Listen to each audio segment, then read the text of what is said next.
Ladies, gentlemen, this bastard over here is making $500,000 with this simple trick. Want to find out how? Click here. No, wait, that's the wrong website. Hold up. Jokes aside though, you can make up to $500,000 by simply doing some vehicle sourcing missions for your vehicle cargo warehouse. If you do 5 of them, you will get $250,000, and if you do 10 or more, you will get $500,000. Now, if you're not familiar with these vehicle cargo, then allow me to give you some quick tips or some refreshments if you haven't done them in a little while. First up is of course through the CEO office. Just access your laptop and then start a sourcing mission. Remember, you can also go to your assistant and get a cargo bob or a buzzard if you were to have them. If you want to make sure that your cars don't really get that much damage, then a cargo bob is going to be your safe option.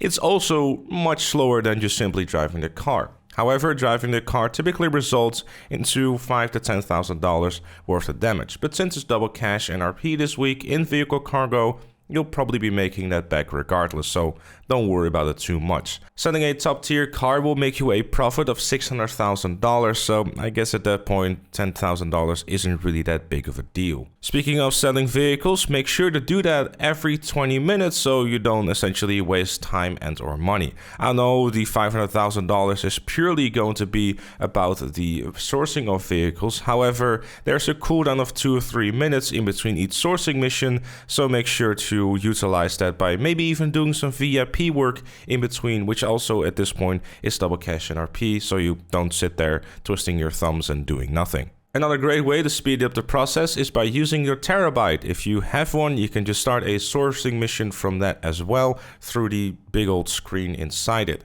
That way you can just simply start a sourcing mission anywhere in the world, and of course if you were to be even smarter about it, you would have it right next to your vehicle warehouse, so you can essentially start one right away after you either deliver the vehicle or have just done a selling mission. Another pro tip is by storing your cargo bob inside of your hangar, so it basically becomes a personal vehicle. You can actually do any upgrades to it. You can change the color though if you would want to do so. Keep in mind though that if you do spawn a cargo bob, you will make it your personal vehicle. So calling in a car or a bike will despawn the cargo bob itself. So keep that in mind and try to borrow a car from a local pedestrian.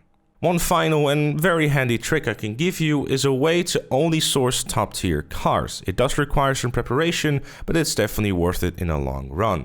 What you want to do is source every single standard and mid-tier vehicle. Upon doing so, your next sourcing missions will only grant you top tier vehicles. Obviously, you want to make sure that you also sell those top tier vehicles to make sure you don't start filling up with standard and mid tier cars once again.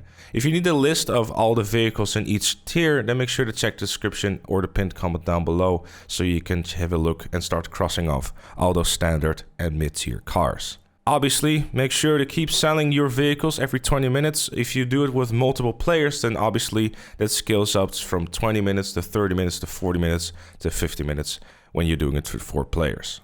And that is all there is to it. Thank you also very much for watching. Leave a like if you enjoyed, subscribe for more, and if you really like what you see on the channel, consider becoming a member, like Chloe, Robert, Alus Fire, Captain Price, Shakulu, and Dr. Strange Love. Join them and all the other fellow members by clicking the join button down below. Thank you again for watching, and I'll see you all later.